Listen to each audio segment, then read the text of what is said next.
Senegal's quiet COVID success, test results in 24 hours, temperature checks at every store, no fights over masks. Here's a summary of the article. You see Senegal moving out on all fronts, following science, acting quickly, working the communication side of the equation, and then thinking about innovation, said Jude de Vermont, director of the Africa program at the Center for Strategic and International Studies, a nonpartisan foreign policy think tank. Senegal snagged the number 2 slot in a recent analysis looking at how 36 countries have handled the pandemic.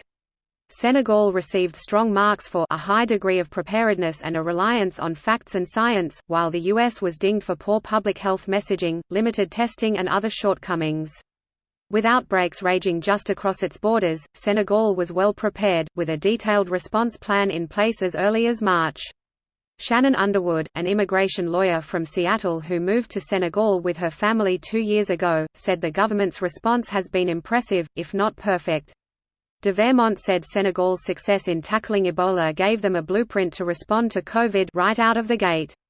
And he noted that Sall enjoys high confidence across Senegal, ensuring that people take his warnings and the government restrictions seriously. Bousso agreed Senegal cannot say yet that it has the virus under control.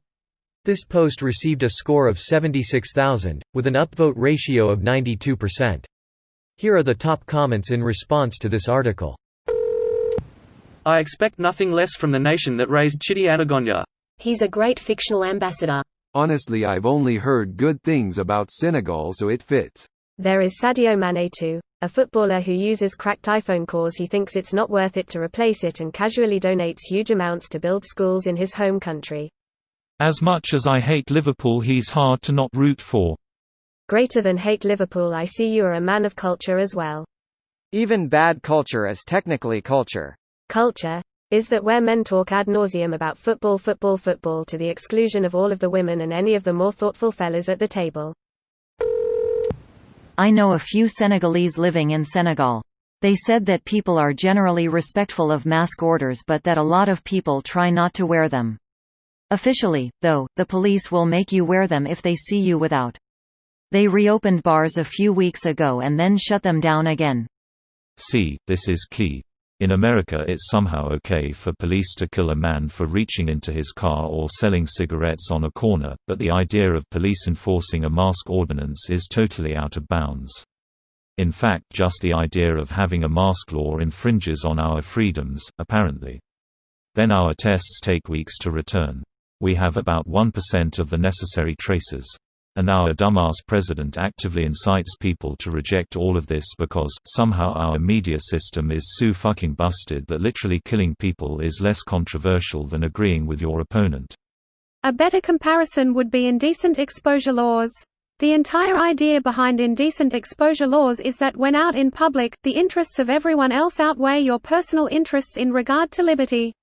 It's literally a matter of life and death, far more important than the cultural sensitivity that people don't their families seeing someone's junk out in public.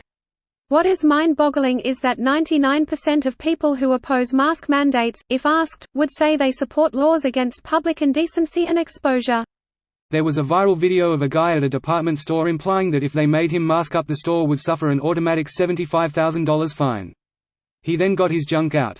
In the department store. I don't know what his point was, or what this says about your analogy. I'd say it serves as more evidence to the idea of maskless people being crazy. Maskless people are like the crazy people from Bird Box that try to trick or force others into looking at the monsters. Every time I encounter a maskless person, they are actively trying to engage in conversations with other people and are as close as possible to other people as they are doing it. They also fail to comprehend that the masked people they are blasting spit on are visibly uncomfortable and doing everything they can to politely abandon the conversation.